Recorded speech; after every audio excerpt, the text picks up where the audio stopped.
Muharram. Sesudah Ramadan adalah bulan Muharram.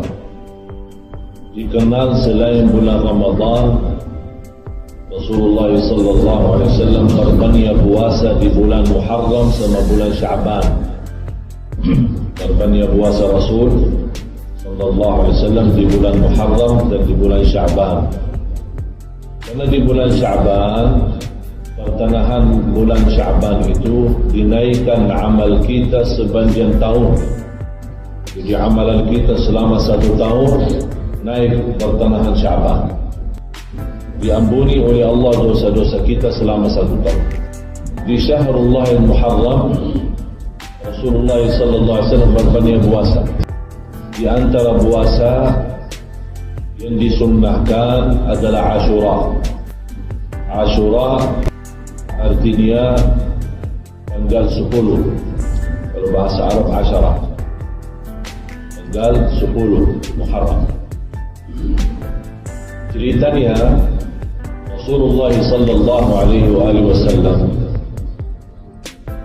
waktu datang ke Madinah melihat orang Yahudi berpuasa hari Ashura itu.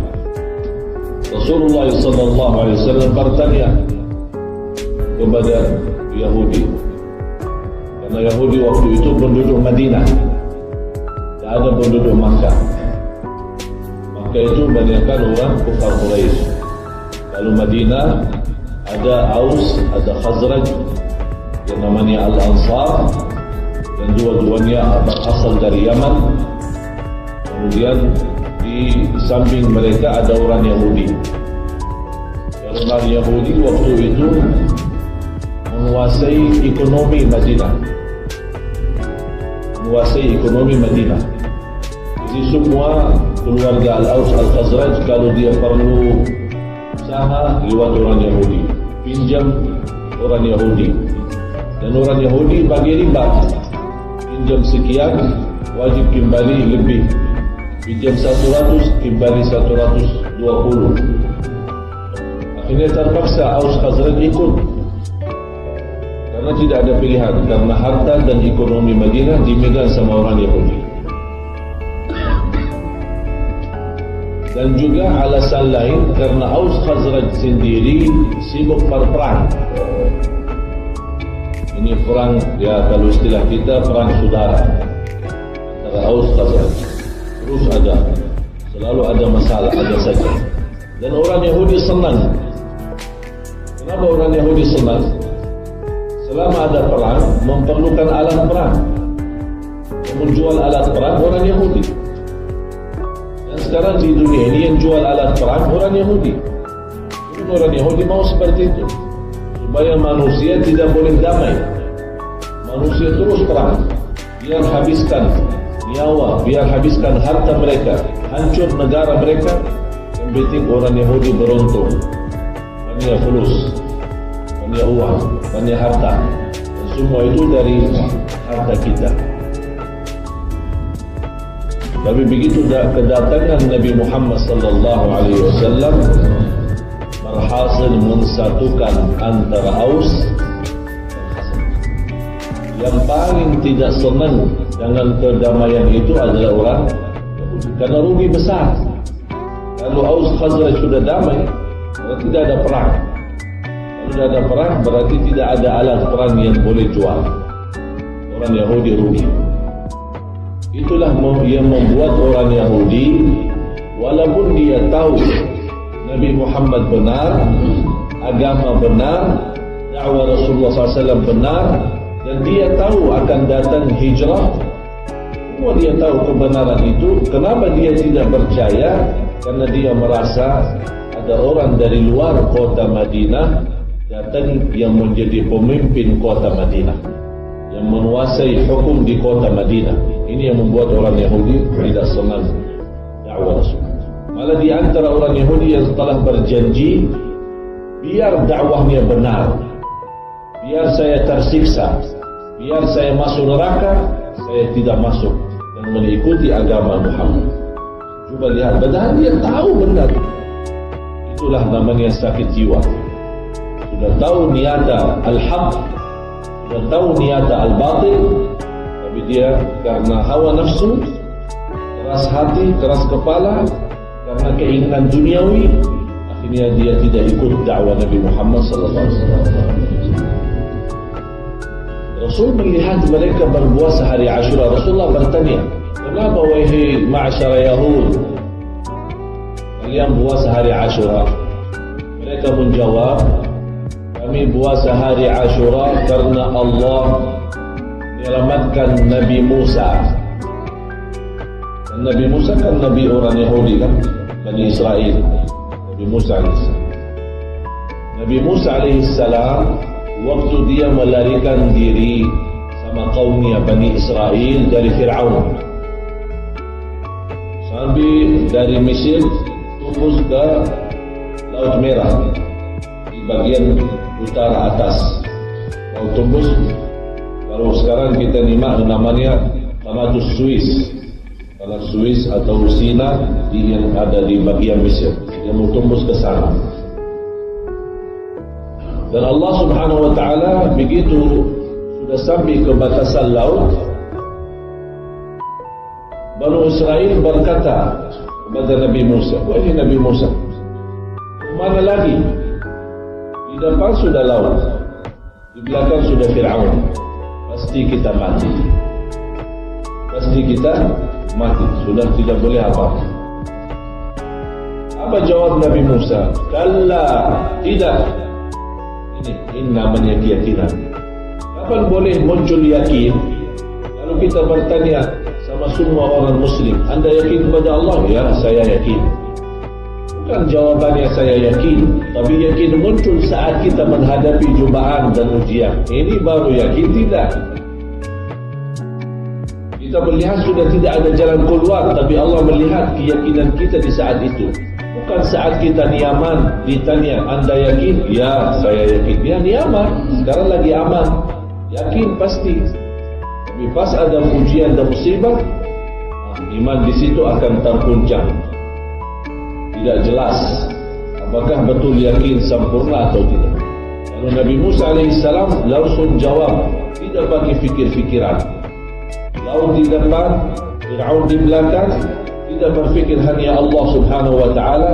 Dia menjawab, kalla inna ma'iya rabbi sayahdin. Allah bersamaku dan Allah akan memberikan petunjuk kepada. Belum selesai bicara Nabi Musa alaihissalam berkata semacam itu, Allah langsung menurunkan wahyu. Wahai Nabi Musa, pukullah air laut itu dan nanti tongkat yang kamu mau.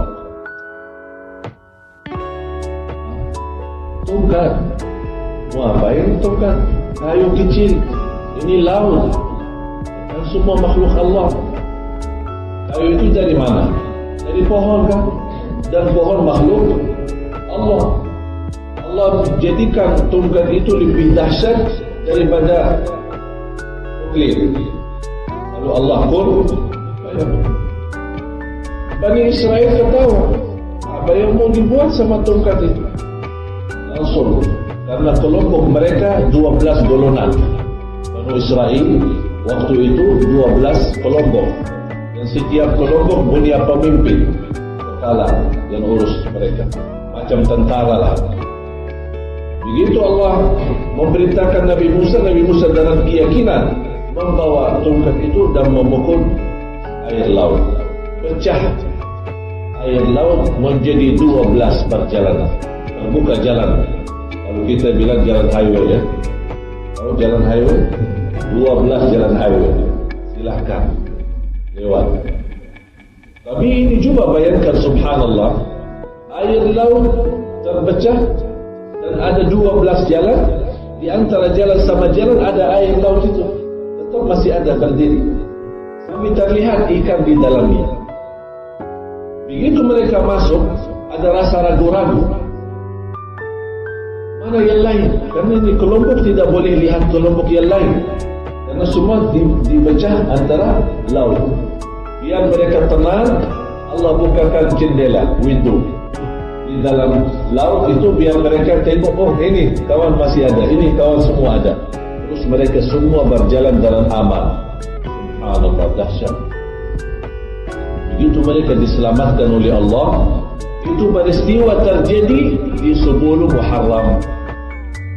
Peristiwa ini terjadi di 10 Muharram. Begitu mereka diselamatkan oleh Allah, datang Fir'aun. Fir'aun ada ragu-ragu, tunggu dulu. Biar ini kita lihat mereka. Sampai mereka sudah tembus dan sudah lurus, sudah lewat.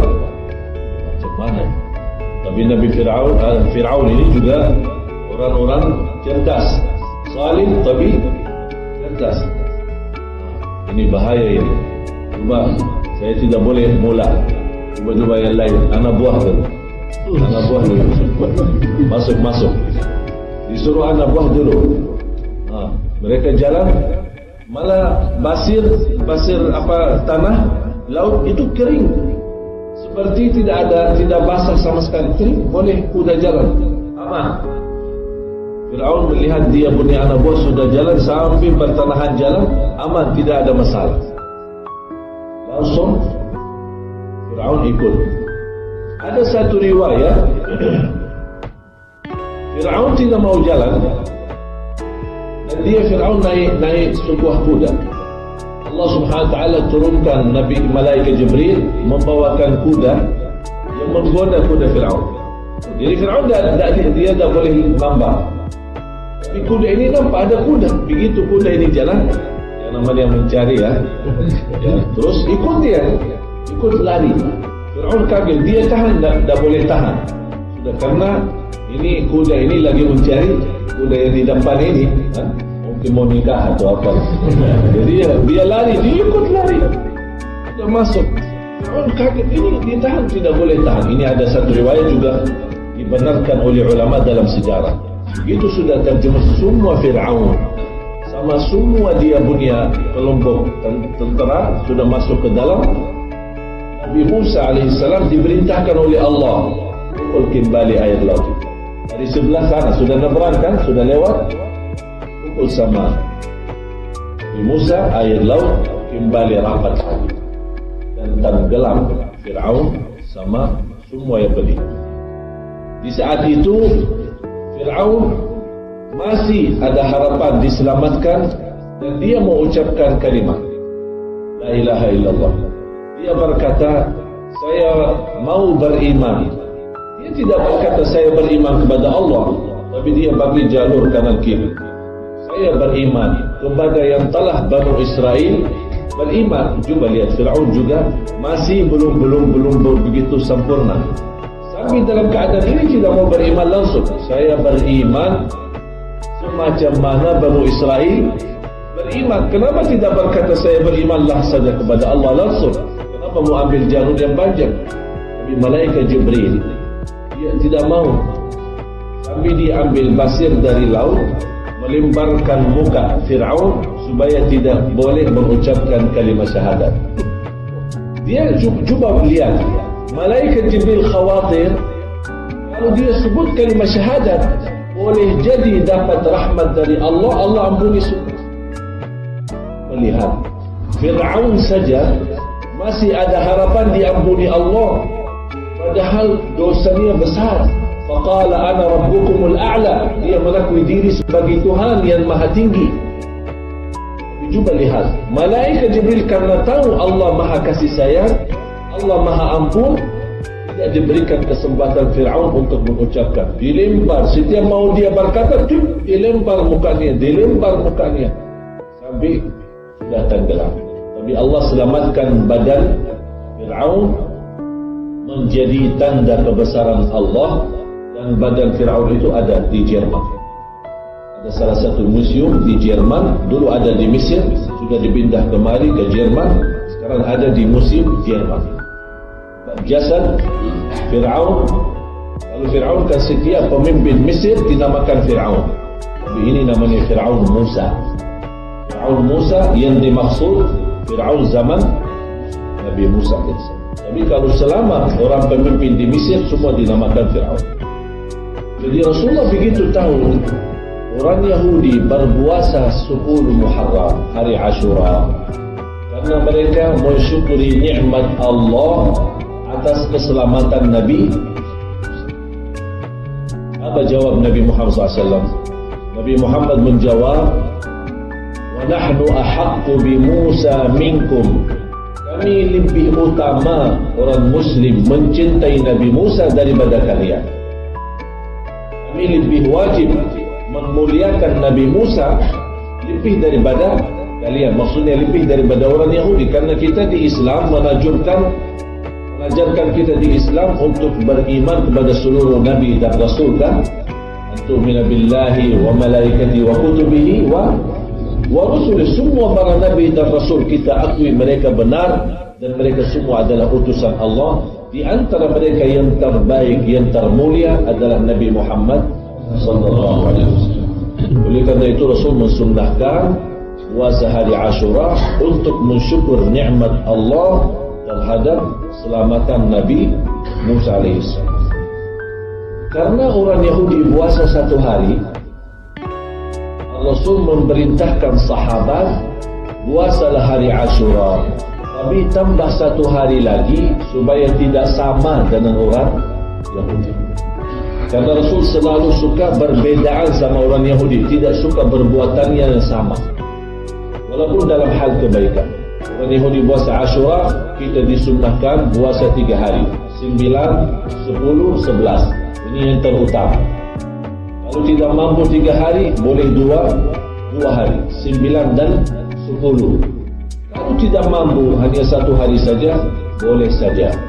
Walaupun sebagian ulama menganggap puasa 1 hari sendiri makruh karena merupai orang Yahudi. Tapi saya menambil boleh-boleh saja. Kalau kita tidak mampu puasa 3 hari atau 2 hari, tidak apa kita puasa 1 hari, tidak menjadi masalah. Tapi kita selalu mencari yang terbaik. Kalau yang terbaik ya 3 hari. Dan Allah Subhanahu Wa Taala memberikan pahala diampuni dosa lalu. Jadi dalam puasa beda sama puasa Arafah. Kalau puasa hari Arafah, sebagaimana di hadis yang diriwayatkan Imam Muslim, Allah akan ampuni dosa puasa Arafah. Orang yang berpuasa Arafah diampuni dosa lalu sama dosa yang Allah. Belum dosa sudah diampuni duluan. Belum dosa sudah diampuni duluan. Kalau hari Ashura diampuni dosa tahun lalu. Oleh karena itu, kalau kita berminat untuk menjaga puasa, itu sangat luar biasa manfaatnya. Karena sebaik-baik puasa selepas Ramadan adalah puasa bulan Muharram. Kesempatan ini mohon jangan sia-sia. Manfaatkan, pahala sangat luar biasa. Dan kita termasuk juga orang-orang yang mensyukuri nikmat Allah Subhanahu Wa Taala lewat puasa. Tidak sama Ashura yang dilakukan oleh kelompok-kelompok umat Islam. Kita lihat dijadikan pesta, dijadikan acara-acara besar-besar, atau apa dijadikan hari-hari raya anak yatim, atau dijadikan macam-macam mukul-mukul diri, macam kelompok Syiah mukul-mukul diri sampai berdarah. Tapi ada orang kemarin bagi SMS, kalau ada orang Syiah mau mukul diri, jangan susah-susahlah. Kalau sudah Ashura, tak usah capek. Datang kemari, kami aja yang mukul saja. Biar habis-habisan. Ya, jadi tak usah mukul diri. Kita insyaAllah tugas. Boleh. Kalau mau mukul diri, tak usah capek. Datang sini kemari. Kita insyaAllah habiskan. Ya, jadi hal seperti itu, ini semuanya melanggar aturan Islam. Alasannya mereka memuliakan Al-Husain. Al-Husain cucunya Nabi Muhammad SAW. Kalau kita betul-betul mau muliakan Husain radhiyallahu anhu, ikuti ajaran kakeknya Nabi Muhammad SAW. Kalau kita betul memuliakan Al-Husain, ikuti ajaran kakeknya Nabi Muhammad SAW. Jangan kita buat sendiri aturan baru dan agama baru. Oleh kerana itu berhati-hati. Jangan sampai kita dibodohi, jangan sampai kita terjumus. Sekarang golongan Syiah itu sudah di mana-mana, menyebar fitnah. Oleh kerana itu wajib kita belajar banyak supaya kita hati-hati. Tidak perlu kita menjelik mereka, tapi kita harus fahami sunnah Rasul apa, kewajiban kita terhadap sahabat. Kalau ada macam mereka datang mau merusakkan agama kita, kita sudah punya dasar ilmu Quran dan sunnah yang menjauhkan kita dari fitnah. Saya selalu sampaikan, yang paling bahaya adalah fitnah agama. Yang paling bahaya fitnah agama. Kita merasa diri benar, tapi ternyata kita tidak punya dasar. Qul hal nunabbi'ukum bil akhsarina a'mala alladhina dhalla sa'yuhum fil hayatid dunya wa hum yahsabuna annahum yuhsinuna sun'a. Suratul Kahfi ayat 102 sama 103. Ini Allah tunjukkan kepada orang yang merasa diri berbuat baik, tapi ternyata dia rugi dunia akhirat. Na'udzubillah.